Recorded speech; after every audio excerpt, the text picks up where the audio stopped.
नमस्कार दोस्तों, D R Verma education में आपका स्वागत है।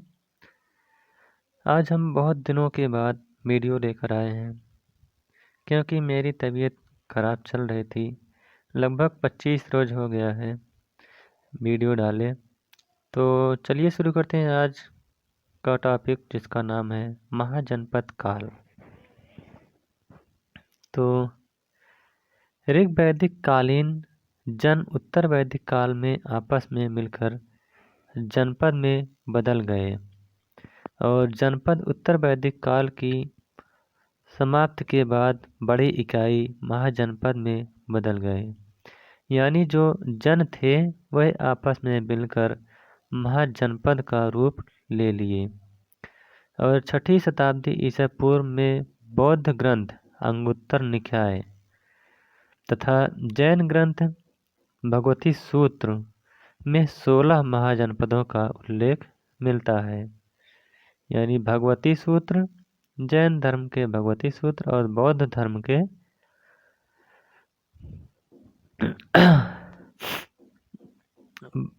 धर्म के अंगुत्तर निकाय में 16 महाजनपद का उल्लेख मिलता है, जिनमें से 2 महाजनपद पाकिस्तान में थे और उसका नाम था, एक का नाम था गांधार और दूसरे का नाम था काम्बोज। ये दोनों महाजनपद पाकिस्तान में थे। इसके अलावा एक महाजनपद दक्षिण भारत में था और उसका नाम था असमक, तथा 13 महाजनपद उत्तर भारत में स्थित थे। और इसमें भी 8 महाजनपद उत्तर प्रदेश में तथा 10 महाजनपद मध्य गंगा घाटी में स्थित थे। तो चलिए देखते हैं महाजनपद और इसकी राजधानियाँ और इसके क्षेत्र कौन कौन से आते हैं। तो जैसे पहला महाजनपद है उसका नाम है असमक और इसकी राजधानी है पोटली। और इसका क्षेत्र जो विस्तार है वह आंध्र प्रदेश के गोदावरी तट पर यानी दक्षिण भारत में यह है। और दूसरे का नाम है अंग और इसकी राजधानी थी चंपा। यह उत्तरी बिहार के मुंगेर तथा भागलपुर जिले में यह जनपद स्थित था। और अवंती अगला है अवंती। इसकी राजधानी थी एक उत्तरी राजधानी थी जिसका नाम उज्जैनी था और एक दक्षिणी राजधानी थी जिसका नाम महिष्मती था। और यह जनपद मध्य प्रदेश के मालवा क्षेत्र में स्थित था, यानी वहाँ तक उसका विस्तार था। अगला जो महाजनपद है उसका नाम है काम्बोज और इसकी राजधानी थी हाटक। और यह पाकिस्तान के हजारा तथा राजौरी जिले में इसका विस्तार क्षेत्र था, पाकिस्तान तथा राजौरी क्षेत्र में जिले में।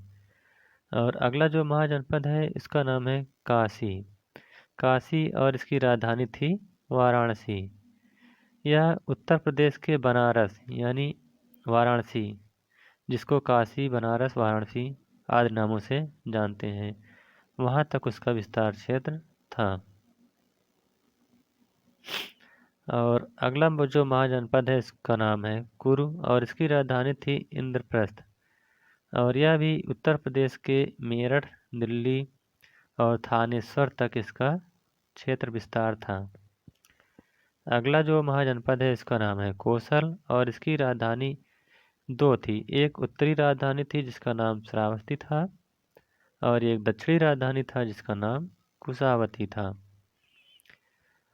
यह फैजाबाद से नेपाल की तराई तक फैला हुआ था, यानी जो फैजाबाद का क्षेत्र था और नेपाल की तराई तक फैला हुआ था।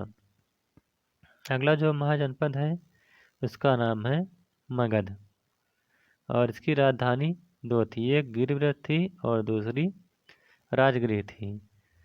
और इसका विस्तार क्षेत्र जो था दक्षिणी बिहार के पटना में, यानी बिहार के दक्षिणी भाग में पटना तक इसका विस्तार क्षेत्र था। अगला जो महाजनपद है इसका नाम है मल्ल और इसकी राजधानी थी कुशीनगर। यह उत्तर प्रदेश के देवरिया जिले तक फैला हुआ था। अगला जो महाजनपद है इसका नाम है मत्स्य और इसकी राजधानी थी विराटनगर और इसका विस्तार क्षेत्र राजस्थान के उदयपुर तक इसका क्षेत्र फैला हुआ था। अगला जो महाजनपद है इसका नाम है वज्र और इसकी राजधानी थी वैशाली और इसका विस्तार क्षेत्र जो था उत्तरी बिहार। इनमें 3 कुल प्रमुख थे जैसे बज्जी, विदेह और लिच्छवी। यहाँ तक यह फैला हुआ था। अगला महाजनपद है उसका नाम है वत्स और इसकी राजधानी थी कौशाम्बी। यह उत्तर प्रदेश का इलाहाबाद क्षेत्र तक फैला हुआ था। अगला जो महाजनपद है इसका नाम है गांधार और इसकी राजधानी थी तक्षशिला। यह पाकिस्तान के पेशावर और रावलपिंडी तक फैला हुआ था। अगला जो महाजनपद है इसका नाम है पांचाल। इसकी 2 राजधानियाँ थी। पहला था उत्तरी जो राजधानी थी उसका नाम था अयछत्र और दूसरी जो राजधानी दक्षिणी थी इसका नाम था कामपिल्य और इसका विस्तार क्षेत्र था बदायूं व फर्रुखाबाद क्षेत्र तक इसका विस्तार था।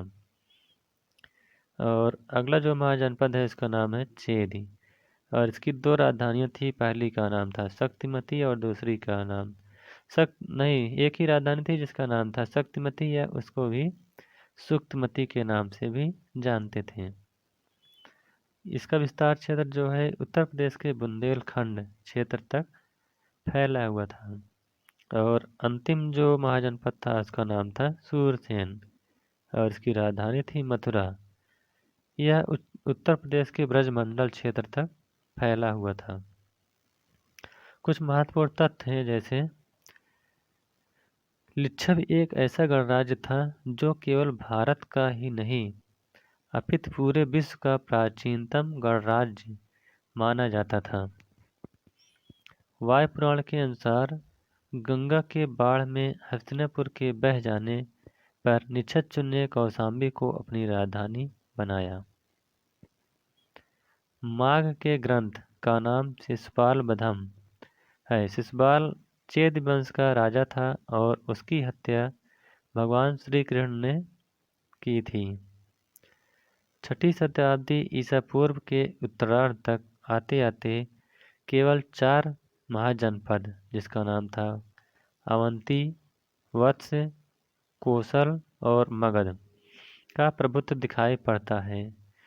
कुछ समय पश्चात केवल 2 महाजनपद मगध और कोसल का प्रभुत्व रहता है और अंत में मगध ही एकमात्र शक्तिशाली जनपद के रूप में अपना प्रभुत्व बना लेता है। तो मगध की सफलता के कारण कौन कौन से थे? तो जैसे पहला कारण था मगध में शक्तिशाली शासकों का प्रादुर्भाव जिसमें बिंबिसार, अजातशत्रु तथा उदयन प्रमुख थे। और दूसरा जो कारण था मगध की सफलता के मगध में प्रचुर मात्रा में लोहे का भंडार जिससे अधिकाधिक मात्रा में अस्त्र बनाए जाते थे।